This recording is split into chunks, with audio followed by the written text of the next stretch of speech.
Assalamualaikum warahmatullahi wabarakatuh. Hari ini kita akan belajar tenses yang pertama, yaitu simple present tense. Mungkin sebagian dari kalian sudah pernah mendengar apa itu simple present tense. Dan di sini akan saya ulas mengenai simple present tense. Sebelumnya kita harus memahami dulu, simple present tense itu adalah tenses yang digunakan untuk menyatakan aktivitas sehari-hari, dan itu menggunakan kata kerja bentuk pertama. Kalau kalian lihat di kamus kan ada 3 bentuk kata kerja. Kata kerja bentuk pertama atau present, kemudian kata kerja bentuk kedua atau past, dan past participle atau kita biasa menyebutnya dengan present perfect, itu verb 3, jadi perubahan bentuk ketiga. Simple present tense memiliki beberapa kegunaan. Yang pertama yaitu digunakan untuk menyatakan suatu kegiatan atau aktivitas yang sering dilakukan atau yang selalu dilakukan sehari-hari atau habitual action, jadi aktivitas sehari-hari. Contohnya, I get up at 4 o'clock every morning. Saya bangun pada jam 4 setiap pagi.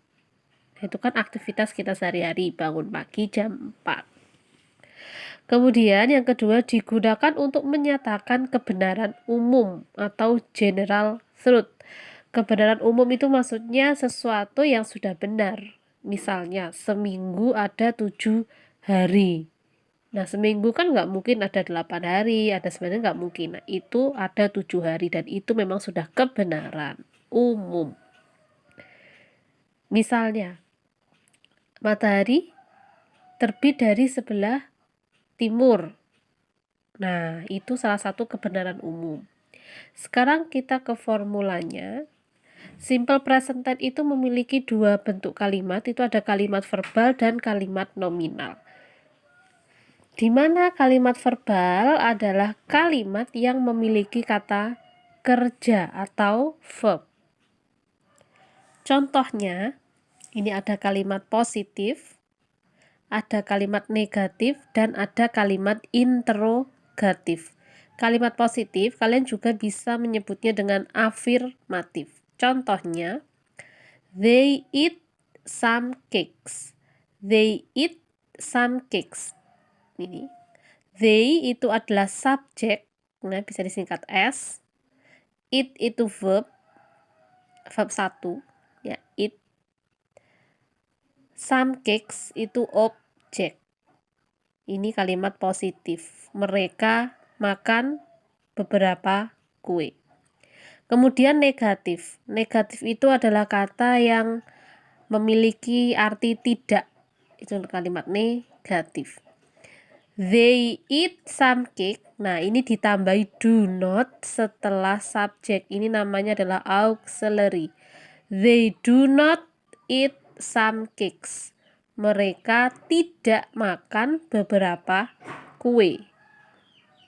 They itu subjek, do not itu auxiliary verb, eat itu verb 1, some cakes itu objek. Kemudian interrogatifnya, interrogatif itu adalah pertanyaan, contohnya seperti ini. Do they eat some cakes? Do-nya, auxiliary-nya berada di depan. Apakah mereka makan beberapa kue? Nah, jangan lupa diberi tanda tanya atau question mark. Dan interrogatif ini, kalimat tanya ini memiliki jawaban yes atau no.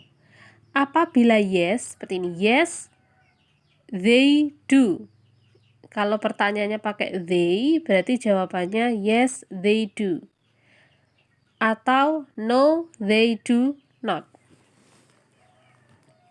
Jadi ini they ya. Maaf ada kekeliruan. Nah, seperti ini. Ini ada beberapa catatan. Nah, untuk kata kerja atau verb dalam simple present tense itu ada kalanya menggunakan tambahan s atau es. Jadi tergantung subjek yang dipakai. Misalnya, tadi kan they eat some cakes, subjeknya they. Ini ya, subjeknya they, verbnya it, tidak ada tambahan s atau es. Tapi kalau di sini subjeknya saya ganti she, bagaimana? Ini. Apabila ada subjek he, she, it, Budi atau my mother, maka maka kata kerjanya ini it itu diberi tambahan s. Jadi yang tadinya it menjadi its. Nah, seperti itu. Jadi dilihat subjeknya. Apabila subjeknya Ayu Dewi, maka kata kerja tidak ditambah s atau es. Apabila subjeknya he, she, it, maka kata kerjanya ditambah s atau es. Lanjutnya,